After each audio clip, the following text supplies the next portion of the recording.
PJ science अकॅडमीमध्ये आपले स्वागत आहे. आज आपण packing efficiency in metal crystal of BCC unit सेलचं बघणार आहोत.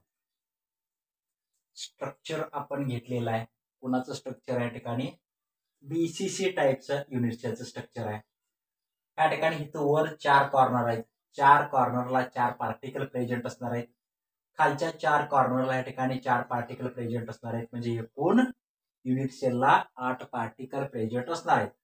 त्याच्या या ठिकाणी सेंटरला एक पार्टिकल जॉईन झालेला असणार आहे, म्हणजे कंटेन झालेला असणार आहे.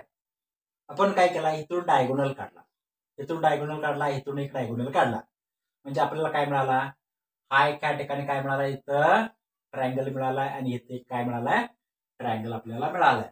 मग आपण या ठिकाणी सुरुवातीला बघूया इन BCC युनिट सेल मध्ये रेडियस ऑफ पार्टिकल काय घ्यायचं आहे, पार्टिकलचं रेडियस. या ठिकाणी 8 कॉर्नरला 8 पार्टिकल्स आहेत. त्या पार्टिकलचा आपण काय घ्यायचं, रेडियस घ्यायचा. हा पार्टिकल आहे, हा पार्टिकलचा आपण या ठिकाणी काय करायचं आहे, रेडियस काढायचा आहे. मग रेडियस काढण्यासाठी या ठिकाणी काय करावं लागेल बघा. त्यातला पहिला आपण काय घेतलाय, ट्रायंगल घेतलाय. फ्रॉम ट्रायंगल कुठला असणार आहे, ट्रायंगल FED हा ट्रायंगल घेतलेला आहे. त्यानंतर अँगल त्याचा FED हा 90 डिग्री दाखवतो, म्हणजे पायथागोरस थेरम वापरला. या ठिकाणी ह्याचं डायगोनल काय दाखवतोय, FD हा डायगोनल, FD चा स्क्वेअर आपण घेतला. त्यानंतर FE चा या ठिकाणी स्क्वेअर घेतला. त्यानंतर DE चा किंवा ED चा स्क्वेअर घेतला. म्हणजे बघा या ठिकाणी प्रत्येक एज हा काय दाखवला, या ठिकाणी ए न दाखवलं. प्रत्येक एज या ठिकाणी समान असतो, हे लक्षात ठेवा.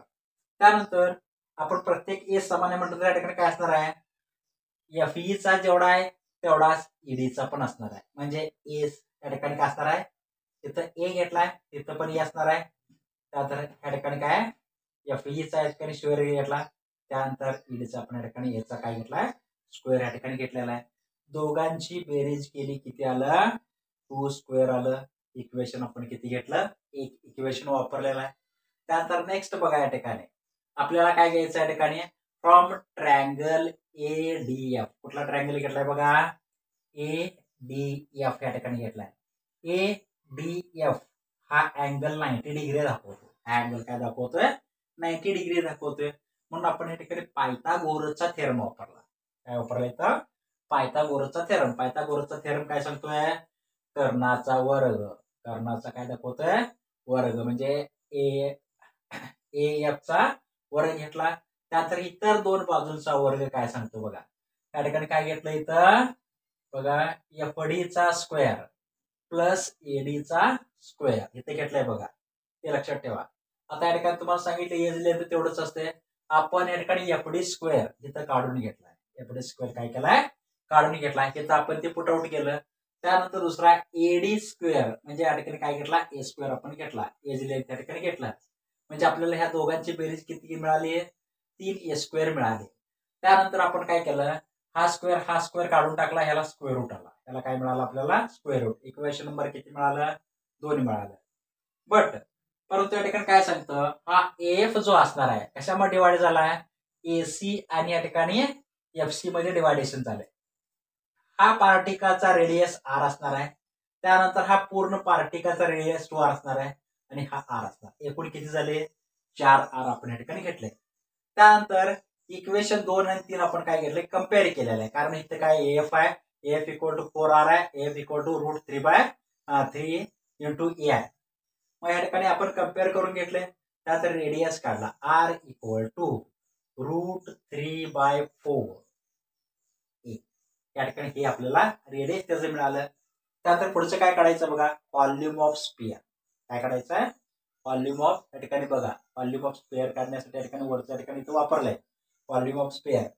Volume of one particle equal to, एका पार्टिकलचं व्हॉल्यूम, एका पार्टिकलचं व्हॉल्यूम काय सांगतंय, इक्वल टू 4/3 पाय, काय सांगतोय काढलंय बघा, 4/3 पाय R क्यूब सांगितले.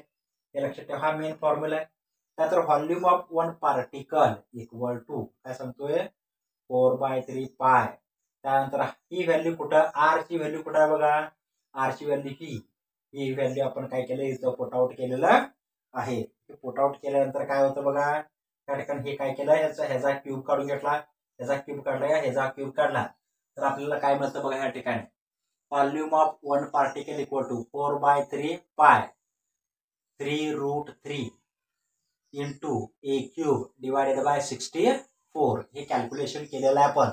त्यानंतर बघा 4 एके 4, 16 चौक 64, 3 एके 3, 3 एके 3, याला इथं राहिलं काय, √3 पाय ए क्यूब डिवायडेड बाय 16 आपल्याला मिळालेलं आहे, हे लक्षात ठेवा. त्यानंतर टोटल व्हॉल्यूम ऑफ पार्टिकल्स आपल्याला काढायचं आहे. बीसीसी टाईपच्या युनिट सेलमध्ये एकूण 2 पार्टिकल्स या ठिकाणी प्रेझेंट असतात, म्हणून काय काढलं, volume occupied by particle in unit cell. त्या ठिकाणी ह्याच्यानुसार इक्वल टू काय घेतलं बघा, त्या ठिकाणी 2 पार्टिकल्स असणार म्हटलं, या ठिकाणी 2 या ठिकाणी ह्याला मल्टिप्लाय केलं, 2 इंटू √3 पाय ए क्यूब डिवायडेड बाय 16. त्यानंतर या ठिकाणी काय 2 बेके बे बॅटे त्या ठिकाणी 16 मिळालं, तिथं या ठिकाणी आपल्याला 8 मिळालं. त्यानंतर ह्याचं कॅल्क्युलेशन किती मिळालं, √3 पाय ए क्यूब डिवायडेड बाय 8 आपल्याला मिळालं. त्यानंतर पॅकिंग इफिशियन्सी इक्वल टू, आता काय काढायचा पुढचा point, packing efficiency. Packing efficiency काय सांगतोय, पॅकिंग इफिशियन्सी इक्वल टू काय सांगितलंय सांगा, volume occupied by particle in unit cell divided by total volume of unit cell सांगतं इंटू 100. त्यानंतर व्हॉल्यूम ऑक्युपाइड कुठं आहे, तो व्हॉल्यूम ऑक्युपाइड आहे बघा, हे व्हॉल्यूम ऑक्युपाइड पुट आउट केलंय. त्यानंतर volume of unit cell a cube या ठिकाणी घेतलेला आहे, ए cube gates cancel, √3 pi into 100 ही राहिली फक्त व्हॅल्यू, डिवायडेड बाय किती राहिलं 8. आता √3 ची व्हॅल्यू किती असणार आहे, 1.732 इंटू पायची किंमत किती आहे 3.14, 3 या ठिकाणी किती असणार आहे 142 असणार आहे, 3.14 आपण कॉन्स्टंट व्हॅल्यू वापरले, गुणिले 100 घेतलं डिवायडेड बाय 8. त्याचं कॅल्क्युलेटेड व्हॅल्यू किती येणार आहे, 67.98% येणार आहे, 67.98% त्या ठिकाणी येणार आहे. म्हणजे अप्रॉक्सिमेटली इक्वल टू किती आला, 68% आला. काय आला, 68% त्या ठिकाणी मिळालं. मग आपल्याला काय व्हाईड व्हॉल्यूम किती मिळालं, त्याचं काय मिळालं, व्हाईड व्हॉल्यूम. व्हाईड व्हॉल्यूम या ठिकाणी कसं काढलं जातं किंवा एम्प्टी स्पेस कसा काढला जातोय, व्हाईड व्हॉल्यूम इक्वल टू किती असणार आहे बघा,